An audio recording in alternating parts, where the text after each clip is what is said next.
everyone, Brad here with REV Robotics. I'm joined today by Christine from our Customer Success and Education team to help decode the 2025-2026 REV Duo FTC StarterBot teleop code. You can find the full code in Blocks and Java at docs.revrobotics.com. Getting started programming is one of the most important steps in this season, and where to even begin is one of the top questions we often are asked. Before you start, make sure your devices are up to date using the REV hardware client and that all your batteries are charged so that you're ready to dig into coding. Start with your configuration so the control hub knows what's connected to each port. You can even load our configuration as a starting point before unearthing the details of the code. In the documentation, you'll find wiring diagrams, gamepad layouts, and downloads for both Blocks and Java. I'll let Christine walk you through the key features of the code this year.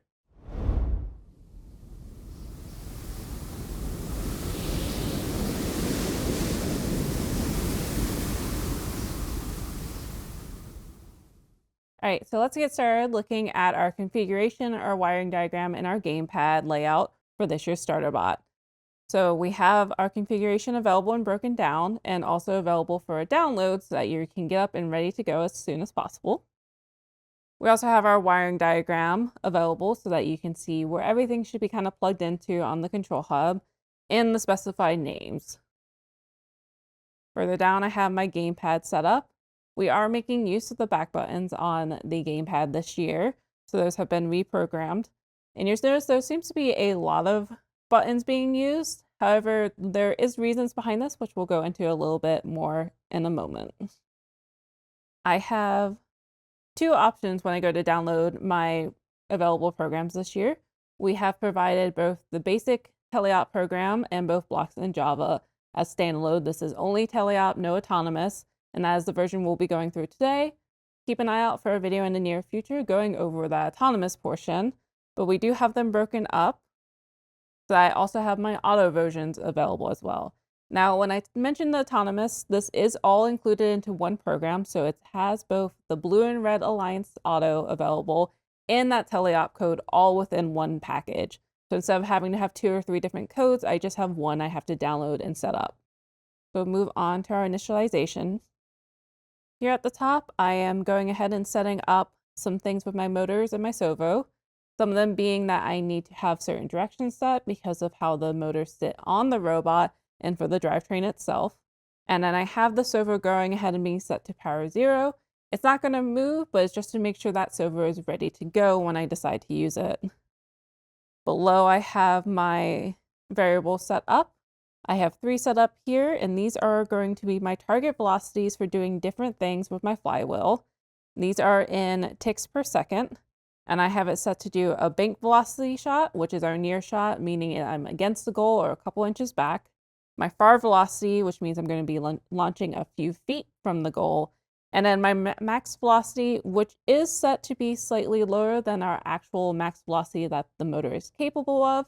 But this is mostly just as a safety, not to push that motor too hard while I'm just trying to test and work on different things. Moving on to our main loop. So our main loop itself is going to look a little simple. All we're doing right here is we're calling 3 functions. Our split stick arcade function, that is going to include our driving abilities, our flywheel velocity function, which is all of our flywheel controls, and then our manual controls for the core hex feeder and the servo. Below that, I have just some telemetry calls here. I'm calling the telemetry to show the velocity and the power for that flywheel, and that's going to help me when I later need to test or I want to make adjustments, be able to go ahead and see that readout to know, like, I need to change my bank velocity target to maybe be higher or lower, or maybe I want to try a little bit further of a shot, so I need to kind of see what that readout is. Looking at our drive, we're using split stick arcade drive, meaning that our left and right joystick will both be used. Forward and back are on my left joystick, and then turning is on the right joystick. And we've made this to more be closer to what you might see if you have downloaded one of the examples from the FTC SDK or looked at our example for Arcade Drive and Hello Robot. So we're using our X and Y variable to take in the inputs from the joysticks and then calculating the power appropriately from there. So next is my manual feeder and server controls, and this is set up so that I can manually feed balls using the core hex to the flywheel if I prefer, instead of using the auto shot we'll discuss in a moment.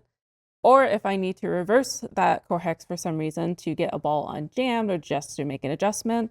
And then I can press cross or triangle to be able to do that. I also have servo controls available using the D-pad, so that if I need help when I'm adjusting a ball that's in the hopper, or just getting something better set up, maybe something was fed a little too soon, I have full control of that on my robot. So let's look at our flywheel control here, which is kind of our main function on our robot. And this is going to include both the option to do manual control of our flywheel, including a reverse, or an auto control. When I say auto in this case, I mean that the flywheel can be set so that it's going to spin up to its velocity, and while doing so, that servo and core hex feeder will also kick on so that I can rapid fire the 3 preloaded artifacts all at once. So what I have here is I have the option to, as mentioned, reverse the flywheel. Say a ball is jammed, I can reverse it to kind of get back out of there. And then I have my 2 bumper controls to trigger my 2 auto options, which we'll look at in a moment. I also have the option to hit my circle or my button on the back of my gamepad to just manually spin up the flywheel and only the flywheel to that bank velocity and then manually feed in a ball. Or I can also spin it up to max velocity. Now, max velocity we have in here, it's intended less to be able to make a shot with it into the goal and more for testing purposes. This might be adjusted later, or you might make adjustments to the deflector to let you use it. We do advise caution when using this inside in a low ceiling area because the balls do launch quite high at that max velocity. At the end here, I have everything resetting back to 0 so that I'm ready to go in between and that nothing is still moving while I'm just driving around the robot.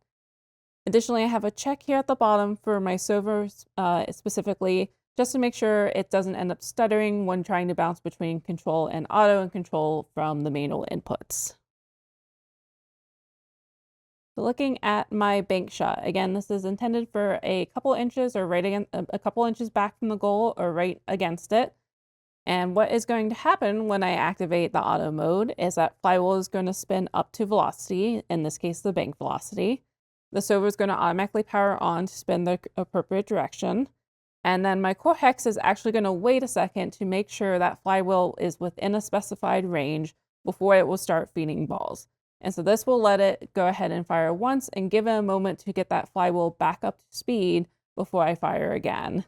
This will prevent multiple feeding in at once that might cause jamming or cause it to not quite hit the target we were expecting. My fire shot is going to look very similar down below, but is for a couple feet back. And you notice the only major difference is just the range that we have given it for being able to fire a ball again with the core hex.